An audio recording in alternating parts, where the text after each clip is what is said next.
ఈరోజు చీఫ్ గెస్టులు రాకముందే మనం ఈ మీటింగ్స్ అన్ని ఎవరైతే స్పీకర్లు ఉన్నారో ఇది క్లోజ్ చేసుకోవాలని చెప్పి ఈ సందర్భంగా అనుకున్నాం.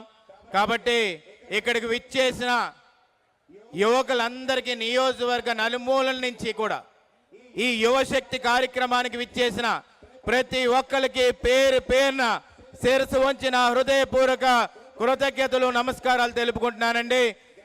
గ్రామాల్లో తిరుగుతున్నప్పుడు మొన్న మేలుకో మహిళ కార్యక్రమం పెట్టాలని చెప్పి ఎంతో మంది ఆడవాళ్ళు ఉత్సాహంతో ఉరకలెత్తి గ్రామాల్లోంచి వచ్చి ఈ యువకుల కంట ఎక్కువ అల్లరి చేసి ఆ రోజు గలమెత్తి మేలుకో మహిళ కార్యక్రమాన్ని విజయవంతం చేసిన తర్వాత వైసీపీ ఫ్యాన్ ఇరిగిపోయింది ఈ నియోజకవర్గంలో అని చెప్పి ఈ సందర్భంగా సవినయంగా మనం చేసుకుంటున్నాను.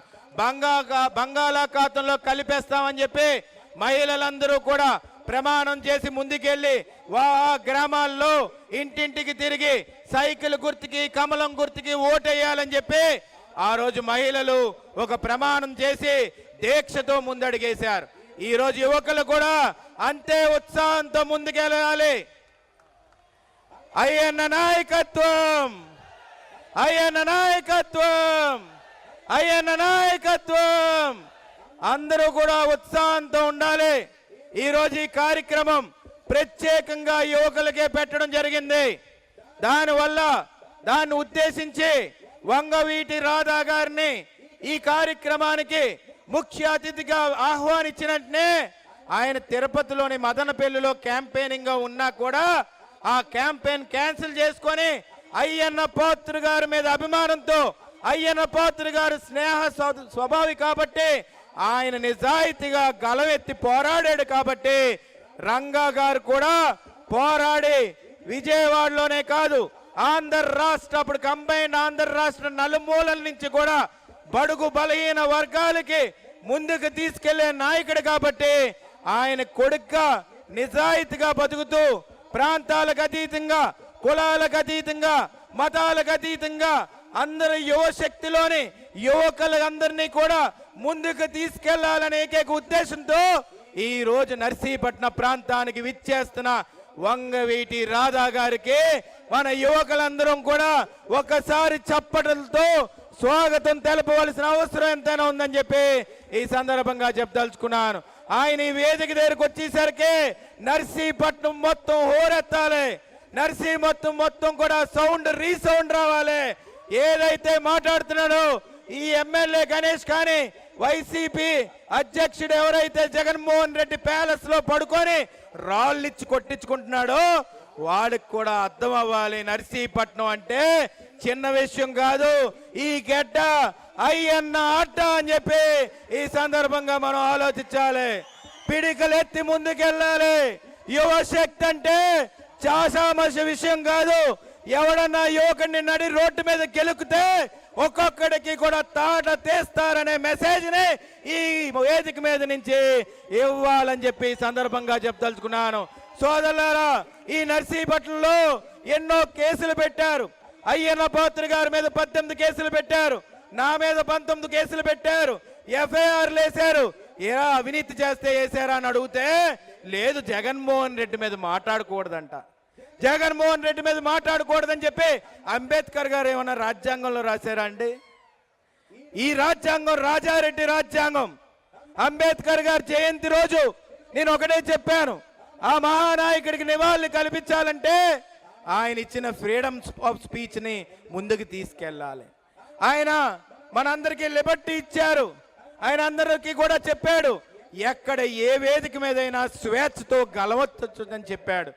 ఈరోజు జస్టిస్ అని, ఈక్వాలిటీ అని, సోషల్ ఈక్వాలిటీ అని, లిబర్టీ అని చెప్పి ఈరోజు ఫ్రెటర్నిటీ అని చెప్పి అంబేద్కర్ గారు రాజ్యాంగంలో రాస్తే ఆ రాజ్యాంగాన్ని నమ్మిన డాక్టర్ సుధాకర్ని నేల మీద కూర్చోబెట్టి మోకాలు వేయించి మోకాలతో మీద లాఠీలతో కొట్టించిన ఈ దౌర్భాగ్యుడు ఈ ఎమ్మెల్యే గణేష్ అని చెప్పి ఈ సందర్భంగా సవినయంగా మనం చేసుకుంటున్నాను.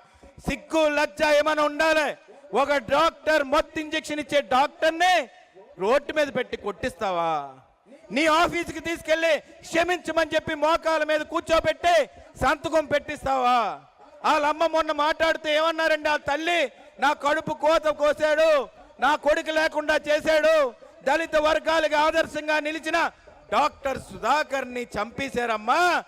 ఏదన్నా నా కొడుక్కి కానీ నా కుటుంబానికి న్యాయం చేయాలంటే డాక్టర్ సుధాకర్ని గుర్తు చేసుకొని ఈ ఎమ్మెల్యే గణేష్ను ఓడించండి అని చెప్పి వాళ్ళ అమ్మగారు మొన్న ఆ ఇంటర్వ్యూలోని చెప్పారు. ఈరోజు చూడొచ్చు, ఈ ఎమ్మెల్యే గణేష్కి ఓడిపోతాడని తెలిసిపోయి ఈ వీడియో ఒకసారి వైరల్ అవుతుంది మీ వాట్సాప్ గ్రూపుల్లో, రాత్రి వేళ చూడండి. ఏమన్నాడో తెలుసా? చంద్రబాబు నాయుడు గారి నాయకత్వాన్ని బలపరచడానికి ఈ నర్సీపట్నం నియోజకవర్గ ప్రజానికం రెడీగా ఉన్నారని చెప్పి ఆడినోటితో అనేశాడు. అది అనిపిస్తుంది ఎవరో తెలుసా? ఇప్పుడు పండగ జరుగుతున్న మరిడమ్మే అనిపించింది నాకు. ఎందుకంటే ఈ పండగ జరుపుతున్నప్పుడు ఇది ఊరు పండగ అని చెప్పాం, ప్రజల పండగ అని చెప్పాం, చేతి చేయి కలిపి ముందుకు నడవమని చెప్పాం. రాత్రి సంబరం చూస్తే నాకు దిమ్మ తిరిగిపోయింది. ఉదయం 4 గంటల వరకు కూడా 500 నుంచి 1000 మంది ఎప్పుడూ చరిత్రలో లేని విధంగా సాంప్రదాయాలను కాపాడడానికి కులాలకి మతాలకి అతీతంగా ఆ సంబరంలో పాల్గొన్న యువకులందరికీ కూడా పేరు పేరున శిరస్సు వంచిన హృదయపూర్వక కృతజ్ఞతలు తెలుపుకుంటున్నాను. ఈరోజు సంబరం ఆపడానికి, పండగ ఆపడానికి ఇష్టం వచ్చినట్టు ప్రయత్నిస్తున్నారే, అది కళల్లో కూడా సాధ్యం కాదు. ఈ నర్సీపట్నం గెట్ట మీద ఉన్న ఈ సాంప్రదాయాల్ని కాపాడడానికి యువకులందరూ నడు బిగించి చేయి కలిపి పీడికలు బిగించి ఒక్కసారి జయన్న అంటే ఆ రీసౌండ్ కి గుండె ఆగిపోద్దని చెప్పి ఈ సందర్భంగా మీ అందరికీ సవినయంగా మనవి చేసుకున్నాను.